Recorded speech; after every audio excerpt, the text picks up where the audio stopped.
Hello friends, कैसे हैं आप लोग। आज हम लोग पढ़ेंगे मास्टर डिग्री में गांधी एंड पीस स्टडीज एमजीपीएस एमजीपीई 007 के इकाई 1 में गांधीवाद के बाद परिदृश्य, जिसमें आज हम आप लोग के लिए लेकर आए हैं राजनीतिक संरचना और उसका कार्यकरण। तो वीडियो स्टार्ट करने से पहले जो भी फ्रेंड्स हमारे चैनल पर नए आए हैं, कृपया चैनल को सब्सक्राइब कर ले और बेल आइकन को प्रेस कर दे, ताकि जो भी लेटेस्ट वीडियो हमारे चैनल पे आए वो सबसे पहले आपको मिल सके। तो आइए ज्यादा टाइम को न किल करते हुए चलते हैं अपने टॉपिक पर, राजनीतिक संरचना और उसका कार्यकरण। तो वीडियो को स्टार्ट करते हैं। राजनीतिक संरचना और उसका कार्यकरण 3 वर्ष के गहन और कड़े परिश्रम के साथ विचार विमर्श करके चर्चा और उसका मसौदा तैयार किया गया। इसके बाद 26 जनवरी 1950 को भारतीय संविधान के उद्घाटन के साथ ही लागू हुआ। संविधान की प्रस्तावना में भारत के लोगों को न्याय, सामाजिक, आर्थिक और राजनीतिक के नीति निर्देशक तत्वों को प्रेरित किया गया। साथ ही अन्य प्रावधानों ने उस पर सामाजिक क्रांति लाने और अल्पसंख्यकों की सुरक्षा का उत्तरदायित्व निर्दिष्ट एवं उद्घोषित कर्तव्यों में सम्मिलित किया गया। मौलिक अधिकारों की रक्षा करना तथा उन्हें उल्लंघन करने से रोकना, दोनों नीति को लागू करना सरकार का कर्तव्य था। संविधान संशोधन करने के लिए केंद्रीय और राज्य सरकारों की शक्ति न्यायिक समीक्षा के अधीन थी। उच्चतम न्यायालय और वे अपील का अंतिम सहारा बने। केंद्रीय सरकार को राज्य सरकार के कार्यों में हस्तक्षेप करने की अपार शक्तियां दी गई। पूर्णतः नई संस्था राज्य का संवैधानिक प्रमुख राष्ट्रपति को बनाया गया।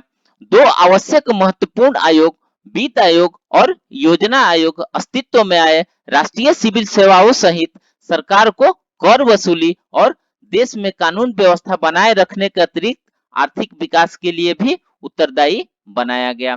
सरकार के अधीनस्थ स्तरों पर हस्तांतरित किए बिना राष्ट्रीय एकता बढ़ाने और आर्थिक विकास को लक्ष्य को पूरा करने के लिए सन 1935 के सुधार अधिनियम द्वारा लागू की गई। संघीय संरचना को सुदृढ़ कर सरकार ने महत्वपूर्ण कार्य किए। चूंकि संघवाद राजनीतिक व्यवस्था है, इसलिए भारतीय संविधान शक्ति और प्राधिकार के विभाजन के लिए 3 स्तरीय और 3 सूचियों का प्रावधान किया गया। इन सूचियों में केंद्र राज्य सम्मिलित सूची है, जो शक्ति और प्राधिकार को विभाजित करती है। ये सूचियां उन क्षेत्रों को विनिर्दिष्ट करती है जिनमें केवल संघ सरकार कार्य कर सकती है। ऐसे क्षेत्र में जिनमें कार्य प्रारंभ करने की शक्ति केवल राज्यों की ही है, और ऐसे क्षेत्र जिनमें संघ और राज्य दोनों सरकारें कानून बना सकती है। संविधान संसदीय प्रणाली का प्रावधान करता है, जिसमें संसद का निचला सदन यानी लोकसभा भारत के संपूर्ण लोगों का प्रतिनिधित्व करता है। यह उच्चतम विधायी संस्था है और सार्वजनिक राय और आकांक्षाओं को व्यक्त करता है, और साथ ही आम चुनाव द्वारा प्रत्येक वर्ष में इसके सदस्यों अर्थात सांसद निर्वाचित किए जाते हैं। यदि किसी प्रकार समय के कारण से पहले भंग नहीं किया गया हो तो लोकसभा कानून बनाने वाली देश की उच्चतम निकाय है, और वित्त विधेयक के मामले को छोड़कर राज्यसभा के बराबर प्रतिनिधि रखती है। वित्त विधेयक केवल लोकसभा में प्रारंभ किए जाते हैं। संसद के सदस्यों के माध्यम से लोकसभा में लोगों की इच्छा सर्वोपरि मानी जाती है, क्योंकि वे अपने प्रतिनिधियों को चुनते हैं। जब आहूत किया जाता है कि वे सत्तारूढ़ दल के कार्यों पर अपनी प्रतिक्रिया द्वारा मतदान करते हैं। भारत का संविधान कानून शासन स्थापित करता है। राजनीतिक समुदाय द्वारा कुछ लक्ष्यों का अनुसरण करना निर्धारित करता है। इन लक्ष्यों को प्राप्त करने के लिए तरीकों का प्राधिकार देता है। सामाजिक क्रांति निर्वहन के लिए पालन किए जाने वाले कुछ लक्ष्य निर्धारित करता है। उन्होंने ऐसा ढांचा प्रारंभ किया तथा प्रदान करता है जो राज्य द्वारा प्राप्त किए जाने वाले लक्ष्यों पर शर्त लगाता है।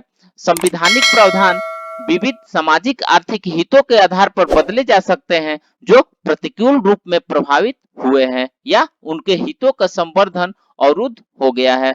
परिवर्तन के लिए विरोध है और संबंधित प्रावधानों को बदलने के लिए संघर्ष की राजनीति का मार्ग अपनाते हैं। इसके अलावा जैसे मूल्य बदलते हैं और विश्व कैसे कार्य करता है, इस बारे में दृष्टिकोण उन विचारों से संबंध उन शक्तियों से जुड़ी हुई सामाजिक शक्तियां बदलते हैं।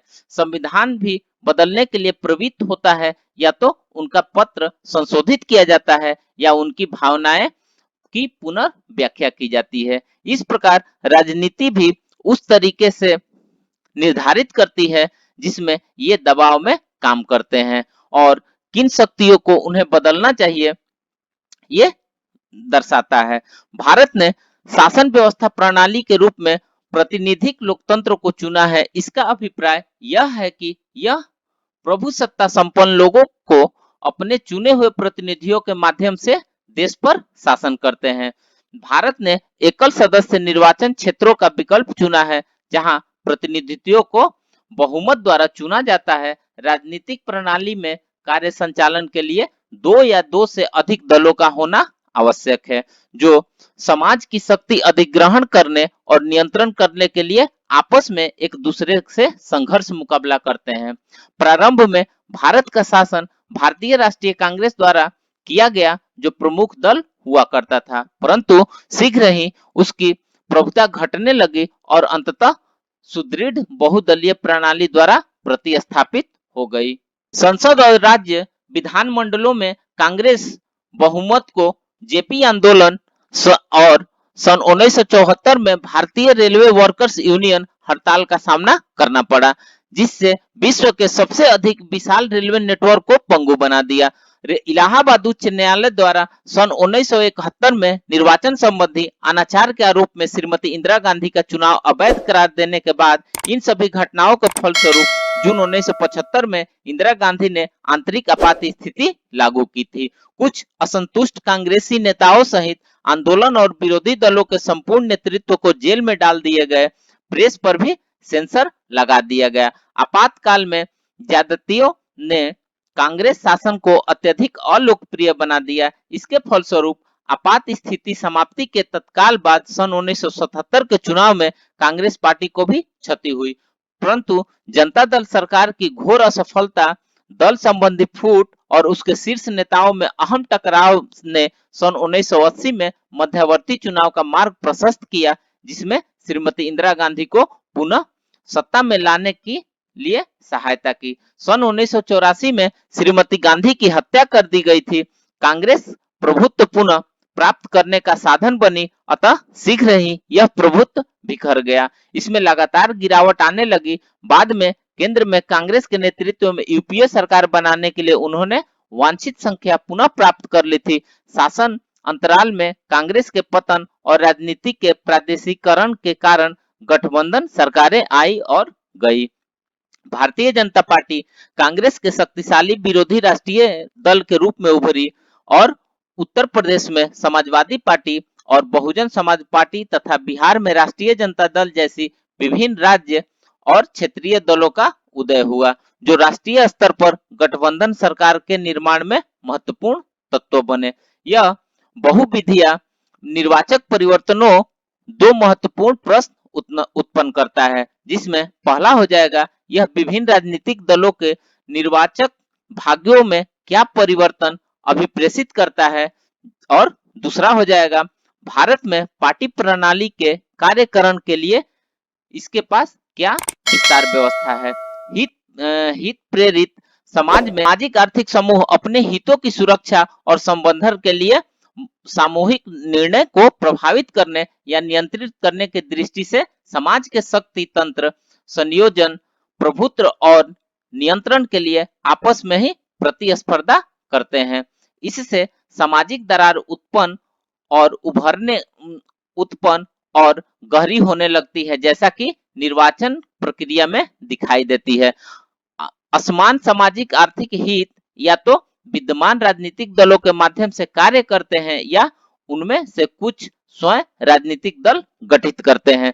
भारत के सामाजिक निर्माण में समाज के अपने पिछले मानदंडों को पूरा परिवर्तन अंतर्निहित है। मुख्य रूप से भौतिक समृद्धि पर पुनर्निर्माण निर्भर करता है। यह आर्थिक समृद्धि है, जिसे अच्छे जीवन का महत्वपूर्ण पहलू माना जाता है, जो ऐसे जीवन को दर्शाती है जो किसी भी अपवाद के बिना जीवन निर्वाह स्तर ऊपर उठाने में निरंतर प्रगति और वचन पर विजय प्राप्त करता है।